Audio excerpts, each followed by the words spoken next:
ईश्वर की शक्ति को महसूस कैसे करें?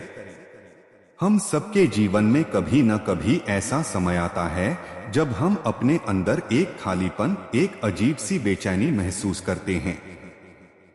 ये वो पल होते हैं जब हमें लगता है कि हमारे जीवन में सब कुछ होते हुए भी कुछ कमी है। ऐसे समय में अक्सर लोग आध्यात्म की ओर रुख करते हैं, ईश्वर की तलाश में लग जाते हैं।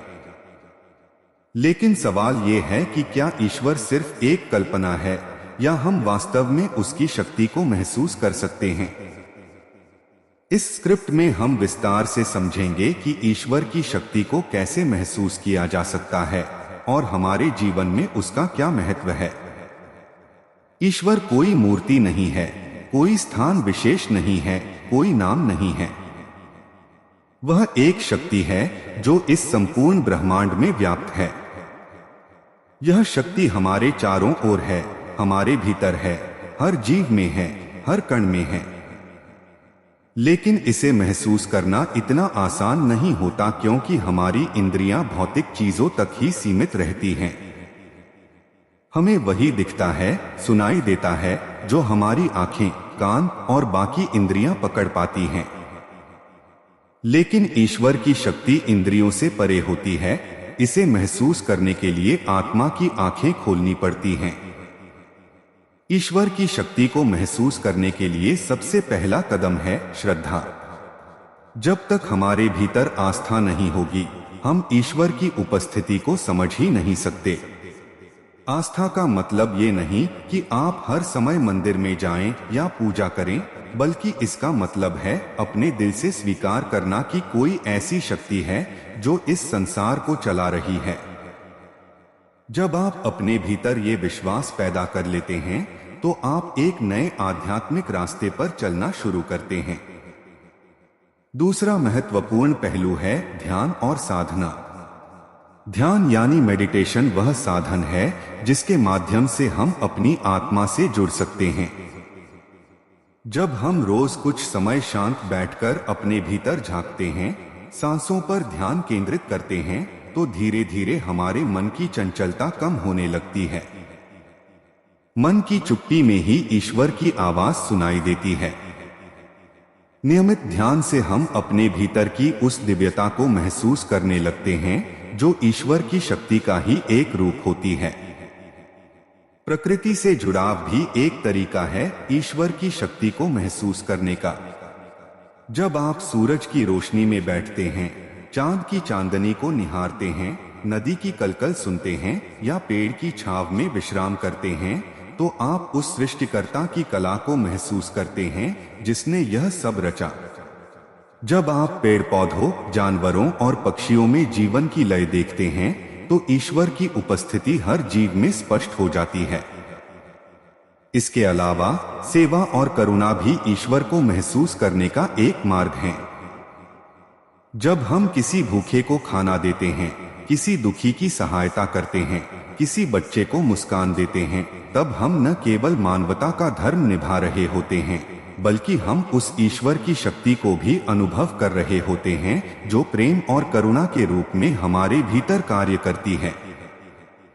सेवा निस्वार्थ भाव से की जाए तो वह साधना का ही एक रूप बन जाती है। ईश्वर की शक्ति को महसूस करने के लिए अहम को त्यागना भी आवश्यक है। जब तक हमारे भीतर मैं और मेरा का भाव रहेगा, तब तक हम उस परम सत्ता के साथ एक रूप नहीं हो सकते। अहंकार हमें ईश्वर से दूर करता है क्योंकि वह हमें यह भ्रम देता है कि हम ही सर्वश्रेष्ठ हैं, हम ही सब कुछ कर रहे हैं।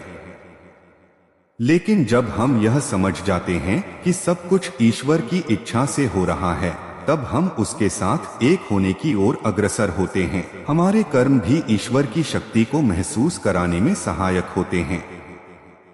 जब हम अपने कर्मों में ईमानदारी, समर्पण और निस्वार्थता रखते हैं, तब हमारी आत्मा प्रसन्न होती है और ईश्वर की निकटता का अनुभव होता है।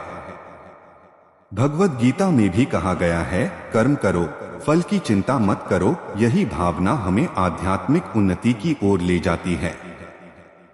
जीवन के कठिन समय में भी ईश्वर की शक्ति को महसूस किया जा सकता है।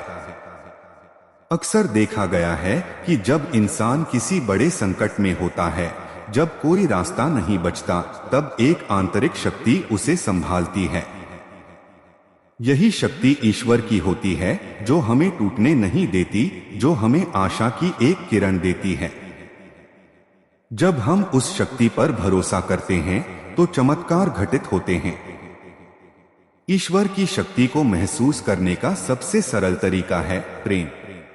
जब हम बिना शर्त प्रेम करना सीख जाते हैं, स्वयं से, दूसरों से, इस संसार से, तो हम ईश्वर को ही प्रेम कर रहे होते हैं। क्योंकि ईश्वर कोई अलग अस्तित्व नहीं है, वह तो उसी प्रेम का दूसरा नाम है। कबीर दास कहते हैं, प्रेम गली अति सांकरी, तामे दो न समाए। जब मैं था तब हरि नहीं, अब हरि हैं मैं नाय। अर्थात जब तक हमारे भीतर अह था, ईश्वर नहीं था। जब हमने अह को त्यागा तो ईश्वर ही शेष रह गया। हमारे दैनिक जीवन में ईश्वर की शक्ति के संकेत मौजूद होते हैं। कभी कभी कोई अनजान व्यक्ति हमारी मदद कर जाता है, कोई शब्द हमें अंदर तक झकझोर देता है, कोई सपना हमें भविष्य के लिए तैयार करता है। ये सब ईश्वर के ही रूप होते हैं। जो व्यक्ति सजग होता है वह इन संकेतों को समझता है और ईश्वर की शक्ति को हर पल महसूस करता है। वास्तव में ईश्वर को महसूस करने के लिए हमें बाहर नहीं जाना पड़ता। हमें किसी मंदिर, मस्जिद या गिरजाघर की जरूरत नहीं होती। वह तो हमारे भीतर ही निवास करता है। हमारा मन ही वह मंदिर है जहां ईश्वर विराजमान है। आवश्यकता है तो बस उस मंदिर की सफाई करने की, अपने मन को शुद्ध करने की, नकारात्मकता को त्यागने की और आत्मा की आवाज सुनने की। संगीत, भक्ति, कीर्तन और मंत्रों के माध्यम से भी हम ईश्वर की शक्ति को अनुभव कर सकते हैं। जब हम पूरी श्रद्धा से किसी भजन या मंत्र का जाप करते हैं तो हमारे चारों ओर एक विशेष ऊर्जा का निर्माण होता है जो हमें दिव्यता का अनुभव कराती है। यह ऊर्जा हमें मानसिक शांति देती है और धीरे धीरे हमारे भीतर एक गहरा संतोष विकसित होता है जो ईश्वर की अनुभूति का प्रमाण है। इस पूरी यात्रा में सबसे जरूरी चीज है धैर्य और नियमितता। ईश्वर की अनुभूति एक दिन का कार्य नहीं है। यह एक साधना है, एक जीवन भर का अभ्यास है। कभी कभी लोग कुछ दिनों तक ध्यान करते हैं, फिर कहते हैं कि हमें कुछ अनुभव नहीं हुआ। लेकिन जैसे बीज को वृक्ष बनने में समय लगता है, वैसे ही आत्मा को दिव्यता को पहचानने में समय लगता है।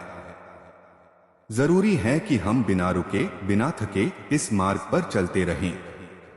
ईश्वर की शक्ति को महसूस करना कोई जादू नहीं है, यह आत्मा की गहराइयों में उतरने की प्रक्रिया है। यह अपने भीतर झांकने का साहस है। यह अपने विकारों को स्वीकार कर उन्हें शुद्ध करने की ईमानदार कोशिश है। जब हम यह यात्रा करते हैं तो हम न केवल ईश्वर की शक्ति को महसूस करते हैं, बल्कि हम स्वयं ईश्वर से एकाकार हो जाते हैं। इस पूरी प्रक्रिया में सबसे बड़ा सहयोगी है प्रेम और विश्वास। जब तक हमारे भीतर प्रेम है, करुणा है, दया है और जब तक हम ईश्वर पर भरोसा रखते हैं, तब तक वह शक्ति हर पल हमारे साथ रहती है, चाहे हम उसे देखें या न देखें, महसूस करें या न करें। इसलिए दोस्तों, ईश्वर की शक्ति को महसूस करने के लिए जरूरी है कि हम स्वयं को जानें, स्वयं से जुड़े, अपने भीतर की यात्रा करें। बाहर की दुनिया में जितना भी भ्रम हो, अंदर की दुनिया में ईश्वर ही ईश्वर है। और जब एक बार हम उस शक्ति को महसूस कर लेते हैं तो फिर हमारा जीवन एक नए प्रकाश से भर जाता है, जहां डर नहीं होता, शंका नहीं होती, केवल प्रेम, शांति और आनंद होता है। वीडियो अच्छी लगी हो तो चैनल को सब्सक्राइब करो और वीडियो को लाइक करो।